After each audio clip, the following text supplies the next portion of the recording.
Terminator Dark Fate is directed by Tim Miller, the director of Deadpool, and this time a Terminator has been sent back from the future to kill a young woman connected to the future savior of the world, but another has been sent back, this time an enhanced human, to protect her.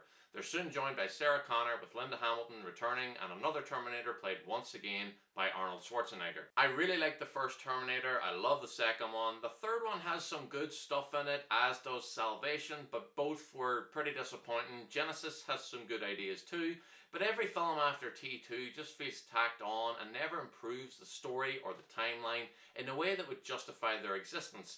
They all really feel like, well, we have this franchise and it does always make money, so we can't just let it lie. I don't have a problem with sequels in general, I just don't like how the Terminator sequels are handled. The trailers for this movie didn't blow me away, I didn't like the look of the villain, and I don't like the actress playing the hero. Linda Hamilton wasn't selling me on it being a good idea to bring her back, and the reveal that Arnold would be back just isn't enough to surprise me or make me want to see the film anymore.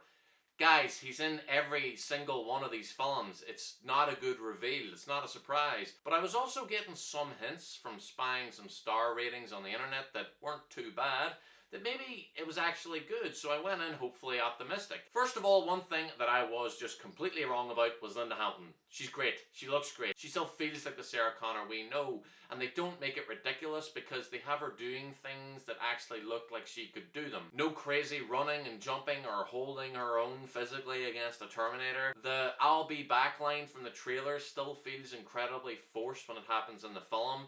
It just feels like she's trying too hard to look like a badass and really cool.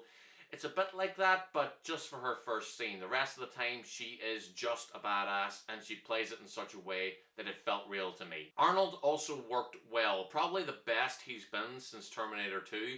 He gets the only funny bits in the movie, and they're built entirely on his one-note deadpan delivery. It is always nice to see Arnold back, but it's a problem for me that it's always a different character from the Arnold in T2. It wouldn't be a problem if they didn't use his presence to kind of manipulate the emotions of the audience, because when I see him in these films, I can't help but think of the Terminator from T2, which is the only version of Arnold that I cared about. It's like a trick, and one that feels very shallow. They give this version a backstory that was nice, but I didn't get enough of it, and I'll get into that more later. Mackenzie Davis plays Grace, who is the enhanced human sent from the future, and I really do not like her. I suffered through 4 seasons of her in *Halt and Catch Fire*. Why did I watch a show that punished me with her presence for that long? Because the other parts of the show were actually really good. Why the hell is this character so fucking mean all the time? She is just constantly in a bad mood. Her facial expression at all times is something between anger and confusion. She's impatient and arrogant. She reminded me of Jessica Jones, where at first you're like, okay, I get it, she's traumatized. But after 3 seasons you're thinking, alright, the default setting of everything is annoying me wears really fucking thin. She never wants to answer questions, she hates Sarah and wants to punch her in the face for no real reason, and doesn't seem to see that Sarah is a really valuable asset, especially after her first appearance was saving Davis's life. We're supposed to care about this character by the end, and I didn't give a shit. She has a weakness in that she needs her meds to keep her from passing out. That never happens when the evil Terminator is near, so it's not really that much of a weakness. And she's far too powerful. She kicks the shit out of the villain constantly, which results in 0 tension. They try to make this emotional connection between Davis and Natalia Reyes, who is the one she has to protect, but that didn't work either. I thought maybe they were going to reveal that there was some kind of romantic relationship between them, maybe. That would have been something. But Davis is too one-note and mean that when she does show emotion in telling her own backstory, it's too little too late, and her story isn't compelling enough. There was a line that I hated where Sarah says that the reason everything happened to her in the previous films was all because of her womb. It has nothing to do with her, it was all about her son, and that is not only not true, it's ridiculous that she would think it. She didn't just give birth to some guy and he later became a great person. She's the one who told him all about the future war and the Terminators, and she trained him up, and that's how he became the leader of the Resistance. That's how he's the perfect person, because he knows all about the Terminators and he's had training, and it's all because of her. It's baffling to me that Sarah wouldn't know that, and it's a little bit insulting. By the way, the reason that the whole John Connor being the savior of humanity worked was because he was all potential. When he hadn't been born yet in the first Terminator, or when he was still just a young kid in T2, at those stages he could grow up to be anything. We could buy that, yeah, maybe this guy will become this mythic figure who saves the world.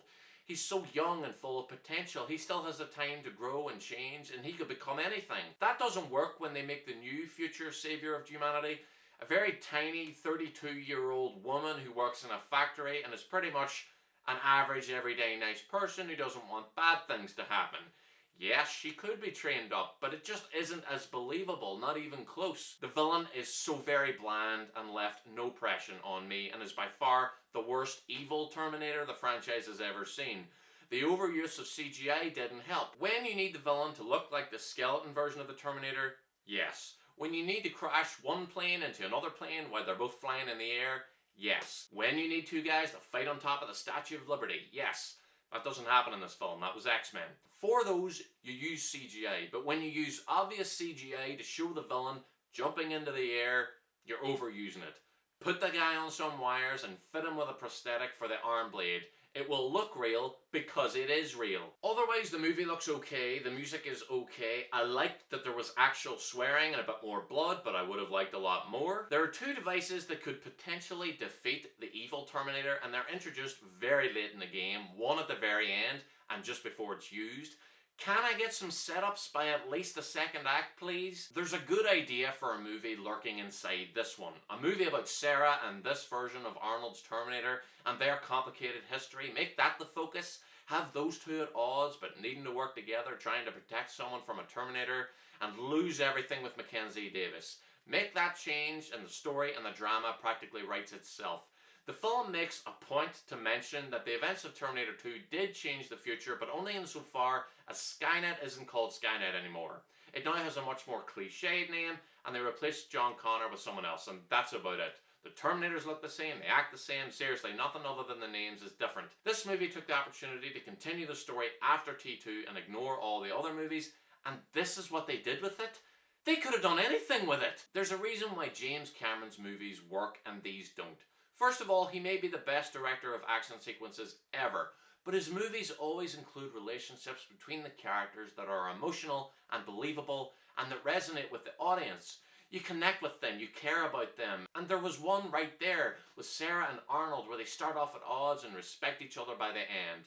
I don't give a shit about these two. I'm gonna give Terminator Dark Fate a C. The story and the action are about on the same level as Genesis, but the plot here is much more coherent and doesn't leave questions unanswered the way that film does. Linda Hamilton and Arnold Schwarzenegger's performances and Arnie's new character push this film a good bit ahead of that one though. I just don't know if more sequels in this franchise will ever work.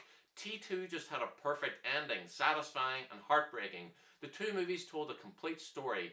Could there be another really good and worthwhile sequel? Probably. I don't know, but they have to do something different with it. As it stands, I have no interest in seeing a sequel to this particular story, and I don't see how they could even continue it from where this leaves off without just doing the exact same thing again. A Terminator comes back to kill someone, and some good guys protect her. Thank you very much for watching my review. Please like and subscribe. It helps me out, it helps the channel grow. Follow me on Twitter at LookToTheMovies. Comment down below and let me know if you've seen Terminator Dark Fate, what you thought of it, if you liked it, disliked it, if you agree or disagree with any of my points, or if you have any points of your own. I'll be back soon with more reviews, and I will see you then.